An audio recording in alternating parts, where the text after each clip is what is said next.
हरियालीपुर में एक अजीबोगरीब डर का माहौल था। गांव में रात के समय अजीबोगरीब डरावनी आवाजें सुनाई दे रही थीं। भानु और सुखिया इस बात को लेकर आपस में चर्चा कर रहे होते हैं। यार सुखिया, मेरी समझ में नहीं आता कि हमारे हरियालपुर गांव को क्या हो गया है। पहले कितने लोग घूमने आते थे, पर अब तो पर्यटकों ने आना बंद कर दिया है। अरे हाँ भानु, तू बिल्कुल सही कह रहा है। पहले जब सैलानी आते थे तो उन्हें मूर्ख बनाकर अच्छे पैसे ऐंठ लेते थे और हमारी अच्छी खासी आमदनी हो जाती थी। हाँ भाई, और कभी कभी तो उन पर्यटनों में सुंदर सुंदर लड़कियां भी आती थी, जिन्हें देखकर मन एकदम ठंडा हो जाता था। बिल्कुल सही कहा, मगर अब तो हालत ऐसे हो गए हैं कि रात के समय डरावनी डरावनी आवाजें आने लगी है और इसी वजह से सबने यहाँ आना छोड़ दिया है। सुखी और भानु हंसी मजाक करते हुए अपने अपने घर चले जाते हैं। रात धीरे धीरे गहराने लगती है। भानु अपने बिस्तर पर गहरी नींद में सो रहा होता है। तभी अचानक उसके कानों में एक अजीबोगरीब डरावनी आवाज गूंजती है। चने ले लो, गर्मा गर्म चने ले लो। भानु हड़बड़ाकर उठ जाता है। उसका दिल जोरों से धड़कने लगता है।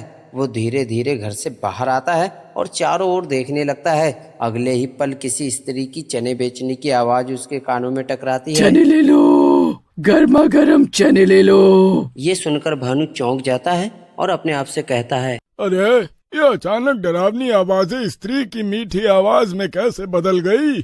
कौन है ये लड़की जो रात के समय चने बेच रही है? चलो चल कर देखते हैं। भानु धीरे धीरे उस आवाज की दिशा में बढ़ने लगता है। वो कुछ दूर जाकर देखता है कि एक सुंदर स्त्री एक ठेले के सामने खड़ी होती है। भानु धीरे धीरे उसके पास जाता है और उसे गौर से देखने लगता है। तभी वो लड़की मुस्कुराते हुए कहती, क्या बात है बाबू, कभी लड़की नहीं देखी क्या? अब लड़कियां तो बहुत देखी हैं, लेकिन रात के समय चने बेचने वाली लड़की कभी नहीं देखी। तुम कौन हो? मेरा नाम जलेबी है। इतना बोल जलेबी चने बनाकर भानु को देती है और भानु जैसे ही चने खाता है वो चौंक जाता है। अरे वाह, क्या स्वादिष्ट चने हैं। ये बताओ तुम कौन हो, और मैंने तुम्हें पहले कभी इस गांव में नहीं देखा है। बाबूजी, मैं दूसरे गांव में रहती हूँ, अक्सर रात में ही चने बेचती हूँ, मगर तुम्हारे गांव में तो बड़ा सन्नाटा है। अरे तुम्हें नहीं मालूम, हमारे गांव में एक चुड़ैल का साया है। वो रात में डरावनी आवाजें निकालती है। तुम्हारी आवाज से पहले मैंने वही डरावनी आवाज सुनी थी। अरे बाबूजी, मैं तो इतनी देर से यहाँ खड़ी हूँ, मैंने तो कोई डरावनी आवाज नहीं सुनी।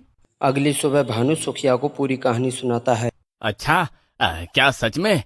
कैसी दिखती थी? मत पूछ भाई, इतनी सुंदर लड़की थी कि मेरी नजर उसके चेहरे से हट ही नहीं रही थी। तभी वहाँ गांव के मिर्ची चाचा आ जाते हैं और गुस्से में भानु से कहते हैं, अबे मूर्ख, रात के समय कौन लड़की चने बेचती है? जरूर वो कोई चुड़ैल होगी। मेरी बात मान, अब अगर तुझे वो आवाज सुनाई दे तो चने खाने मत चला जाना। इतना कहकर मिर्ची चाचा वहाँ से चले जाते हैं, लेकिन सुखिया की आंखों में लालच आ चुका होता है। अबे सुन तो, आज रात में तेरे घर पर ही सोऊंगा। रात के समय सुखिया भानु के घर पर सो जाता है। तभी फिर वही आवाज गूंजती है, चने ले लो, गर्मा गर्म चने ले लो। सुखी और भानु दोनों चौंक कर उठ जाते हैं और बाहर निकल आते हैं। कुछ दूर जलेबी वही ठेला लिए खड़ी थी। सुखिया मुस्कुराते हुए भानु को धीरे से कहता है, अबे सच में बड़ी सुंदर है रे, चल मैं भी चने खाऊंगा। दोनों ठेले की तरफ बढ़ते हैं। जैसे ही दोनों जलेबी के पास आते हैं, अचानक लड़की का चेहरा डरावनी चुड़ैल में बदल जाता है। चुड़ैल? अरे भानु भाई, अरे ये तो चुड़ैल निकली। मिर्ची चाचा सही कह रहे थे। सही कहा सुखी भाई, अरे ये तो वही चने बेचने वाली चुड़ैल है। चुड़ैल गुस्से से भानु की ओर देखती है और तेज आवाज में बोलती है, क्या हुआ मेरे राजा जी? कल तो मेरी सुंदरता पर फिदा हुए जा रहे थे और आज देखकर सिट्टी पिट्टी गुम हो गई। बेवकूफ, तुम दोनों की वजह से ही मैं चुड़ैल बनी हूँ। अब हमें जाने दो, हमने लोगों को मूर्ख बनाया है, लेकिन हमने किसी को चुड़ैल नहीं बनाया। अब बचकर कहाँ जाओगे? तुम्हारा खून पीकर और ताकतवर बन जाऊंगी। वो दोनों का खून पी लेती है। दोनों की लाशें जमीन पर गिर जाती हैं। चुड़ैल जोर से हंसते हुए गायब हो जाती है। अगली सुबह सुखी और भानु की लाशें पड़ी होती हैं और गांव वाले डरे सहमे। अच्छा हुआ मर गए दोनों, मैंने मना किया था रात में घर से बाहर मत निकलना, लेकिन किसी ने मेरी बात नहीं सुनी। अबे ओ मिर्ची, ये क्या बोल रहा है? कल भानु बता रहा था कि उसने रात में एक सुंदर लड़की को चने बेचते देखा था। मैंने मना किया था कि कोई लड़की रात में चने नहीं बेचती, जरूर चुड़ैल होगी। इन दोनों को चुड़ैल नहीं मारा होगा। कुछ देर बाद दोनों का अंतिम संस्कार कर दिया जाता है। अगले दिन गांव में दिन में जलेबी की आवाज गूंजने लगती है। चने ले लो गरम गरम, खाओगे तो बनोगे नरम। मिर्ची चाचा और मुखिया चौंक कर देखते हैं, सामने एक सुंदर लड़की चने बेच रही होती है। अरे ये लड़की तो बहुत सुंदर है, चलो चने खरीदते हैं। अब पागल हो गया है क्या? कल तक तो तू ही कह रहा था कि रात में चने बेचने वाली चुड़ैल होती है। अब तुझे ये लड़की चुड़ैल नहीं लग रही है? पागल मत बन मुखिया। भानु और सुखिया ने जो लड़की देखी होगी वो कोई और होगी। ये लड़की तो भोली भाली लगती है। मिर्ची चाचा लड़की के पास जाकर छिछोरे अंदाज में पूछते हैं, कौन हो तुम? पहले कभी गांव में देखा नहीं तुम्हें। मेरा नाम जलेबी है बाबूजी, मैं दूसरे गांव से यहाँ चने बेचने आई हूँ। क्या तुम रात में भी चने बेचती हो? कैसी बातें कर रहे हो? मैं एक लड़की हूँ, रात में चने कैसे बेच सकती हूँ?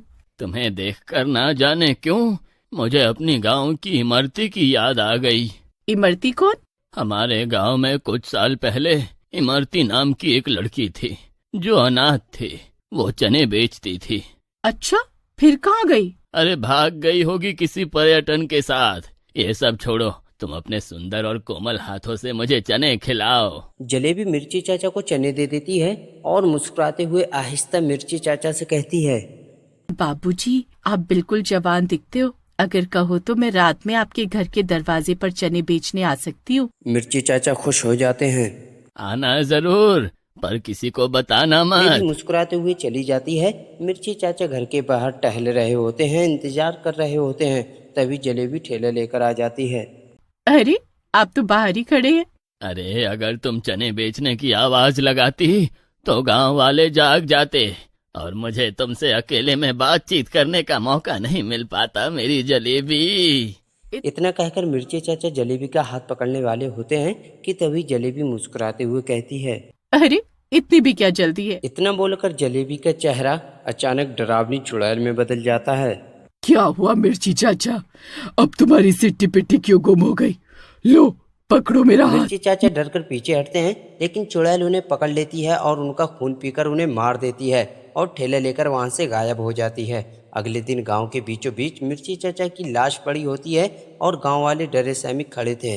पहले गांव में डरावनी आवाजें सुनाई दी, फिर भानु और सुखिया मारे गए और अब मिर्ची चाचा। मुखिया जी, ये किसी चुड़ैल का काम है। मैंने पहले ही एक तांत्रिक को खबर दी है, वो बस आने ही वाला होगा। तभी वहां पर तांत्रिक आ जाता है। तांत्रिक मिर्ची चाचा की लाश की ओर देखकर बोलता है, इसे किसी चुड़ैल ने मारा है। तभी अचानक दूर से आवाज आती है, चने ले लो, गरम गरम चने ले लो। सभी चौंक कर उधर देखने लगते हैं। जलेबी चने बेचती हुई चली आ रही थी। तांत्रिक उसकी ओर देखता है और मुस्कुराते हुए बोलता है, यही चुड़ैल है। ए तांत्रिक, ये क्या बकवास कर रहा है? मैं तो चने बेचने वाली हूँ, मेरा नाम जलेबी है। तांत्रिक मंत्र पढ़ता है। अगले ही पल जलेबी एक भयानक चुड़ैल में बदल जाती है। मेरा शक सही निकला, ये चने बेचने वाली ही चुड़ैल निकली। तांत्रिक गुस्से से चुड़ैल से बोलता, तुमने गांव वालों को क्यों मारा? सुखिया और भानु को मैंने इसलिए मारा क्योंकि उन्हीं की वजह से मैं चुड़ैल बनी। वो कैसे?